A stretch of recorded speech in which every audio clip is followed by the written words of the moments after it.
አንዲት ሴት በክርስቶስ ፊት ልጇን ያዳነችበትን ነገር ያገኘችው በንግግሯ ነው። ልጄ ታማ ልትሞትብኝ ነው፣ ጌታዬ አድንልኝ አለችው። ምን አላት እሱ? አይ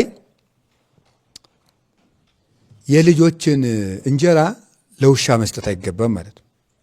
ውሻ ነሽ ታምር አያስፈልግሽም ነው አማርኛው እኮ ሲተረጎም። ምንድን ነው ያለችው? ከለባትኒ ጓ ይበልዑ ዘይወድቅ እምፍርፋራተ ማይዳት ይሆሙ። ውሾችም እኮ ከልጆች የሚወድቀውን ፍርፋሪ ይለቅማሉ አለችው። አሁን ውሻ ነኝ ማለት ነው። አያችሁ ልባምነት እና ጠቢብነት። አሁን ውሻ ነኝ አለች። አንደኛ ምሳሌውን በምሳሌ መለሰች። ከዛሳ ደግሞ ምሳሌውን በምሳሌ ለዚያውም ደግሞ ለንጉሥ በሚመጥን ምሳሌ እንደው መመሰል ብቻ አይደለም። እንደገና ደግሞ ውሻነቷን አመነች። በእስራኤል እንዲህ ያለ ሴት እንዲህ ያለ ሃይማኖት አላገኙም አለ። ሃይማኖትኪ አህወተኪ፣ አንቺ ሴት ሃይማኖትሽ አድኖሻል አላት።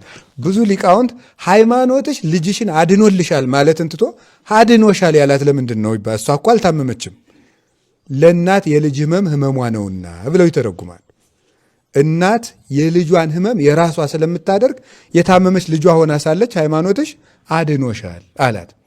በአንጻሩ ደግሞ ከዚህ ከነበረችበት ሌላው ከሃይማኖት መውጣቷን ተፈውሰሻል፣ በእኔ መንገድ መጥተሻል፣ የጥርጥር የክህደት ደዌ ለቆሻል እያለ እያጽናናት ነበር። ሃይማኖትሽ አድኖሻል።